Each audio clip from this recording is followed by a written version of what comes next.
বলুন তো এটা কিসের পনির? বলতে পারলেন না তো?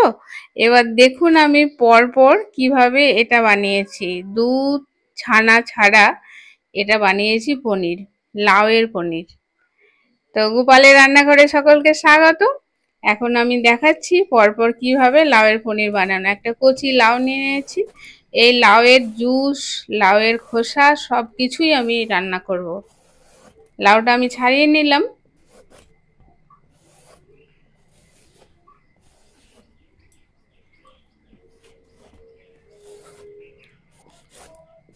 সম্পূর্ণ লাউটা ছাড়ানো হয়ে গেছে দেখুন।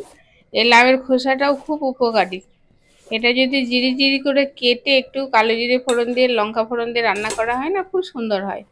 এবার লাউটা আমি চাকুর সাহায্যে ভালো করে চৌকো করে পিস করে নিলাম।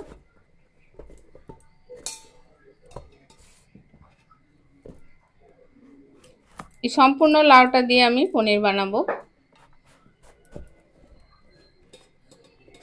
এটা গ্রেটার নিয়েছি, গ্রেটারের সাহায্যে একদম কুড়ে নিচ্ছি, যেহেতু আমি এর জুসটা নেব। বড় বড় করেও আপনারা করতে পারেন। সম্পূর্ণ লাউটা আমি গ্রেট করে নিয়েছি। এবার একটা ছাঁকনি নিয়েছি, ছাঁকনির সাহায্যে আমি লাউয়ের যে জুসটা সেটা বার করে নেব। দেখুন লাউয়ের জুসটা বার হয়ে গেছে। এবার আমি দুটো গ্লাসে ছেঁকে নিচ্ছি। এই লাউয়ের জুস শরীরে খুব উপকার করে, পেট ঠান্ডা করে, নানান রকম রোগের প্রতিষেধক। এবার আমি লাউটা ভালো করে গ্রেট করে নিচ্ছি, একটা মিক্সচার জারের মধ্যে নিয়ে নিয়েছি। দেখুন লাউটা আমি গ্রেট করে নিয়েছি, একটা সুন্দর পেস্ট হয়ে গেছে।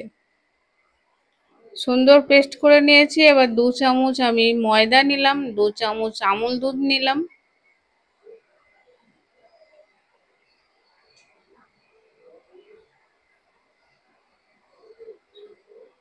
এবার দুধটা একটু বেশি দিলে টেস্টটা খুব সুন্দর হয়। আর এখানে আমি টক দই নিয়েছি, জল ঝরানো, বাড়িতে পাতা। এটা 2 চামচের একটু বেশি দিলাম, অল্প একটু লবণ দিলাম, দিয়ে সুন্দর করে আমি এটা ফাটিয়ে নিলাম। আপনারা এইভাবে যদি পনির রান্না করেন তাহলে কেউ বুঝতেই পারবে না এটা লাউয়ের পনির। এবার আমি কেক টিনের মধ্যে বসিয়ে দিচ্ছি। বেশি মোটা করলে একটু ভেপারে সময় লাগে, তা আমি দুটো পাত্রে বসিয়ে দিচ্ছি। একটা চামচের সাহায্যে আমি সমান করে নিলাম।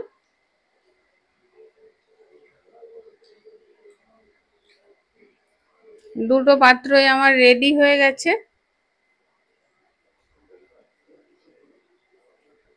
এবার কড়াইয়ে আমি জল বসিয়ে দিয়েছিলাম আগে থেকেই। আমি কেক টিনটা বসিয়ে দিলাম, লাউয়ের ব্যাটারটা দিয়ে হালকা আঁচে আমি 10 থেকে 15 মিনিট এটা ভাপিয়ে নেব। এবার 15 মিনিট পর আমি দেখলাম ওটা হয়ে গেছে, এবার নামিয়ে নিয়েছি। একটা চাকুর সাহায্যে আমি পিস করে নিচ্ছি চৌকো করে, আস্তে আস্তে তুলে নেব। খুব সুন্দর নরম, কেউ বুঝতেই পারবে না এটা লাউয়ের পনির।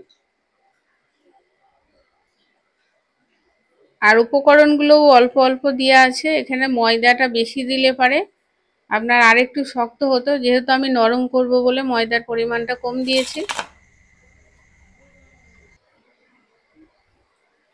আপনাদের যেমন খুশি আপনারা ছোট ছোট পিস করতে পারেন, বড় পিস করতে পারেন। এবার আমি একটু কর্নফ্লাওয়ার মিশিয়ে নেব। দেখুন কত সুন্দর নরম সফট, একদম সুন্দর পনির হয়েছে। খেয়ে কেউ বুঝতেই পারবে না এটা লাউয়ের পনির।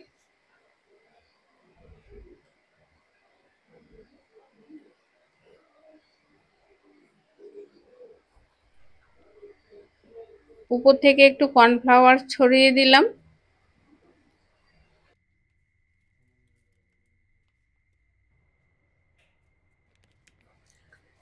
এবার লঙ্কার গুঁড়ো, হলুদের গুঁড়ো, অল্প একটু লবণ আমি ভালো করে মাখিয়ে নিয়ে কড়াই একটু তেল বসিয়ে দিয়েছিলাম, দিয়ে একটা একটা করে ভেজে নিচ্ছি।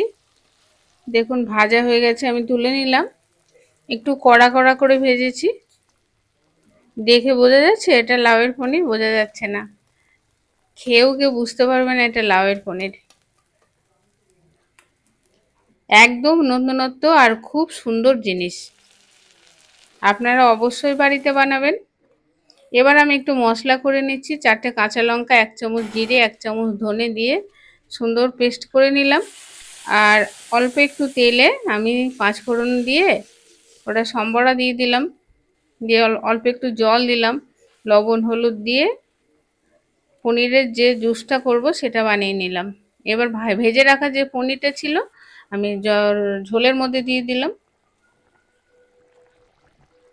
সুন্দর হয়ে গেছে লাউয়ের পনিরের ঝোল। কেমন হয়েছে আপনারা কমেন্টস করে জানাবেন। এবার আমি নামিয়ে নিলাম, ভগবানের ভোগের জন্য রেডি। অবশ্যই আপনারা বাড়িতে বানাবেন।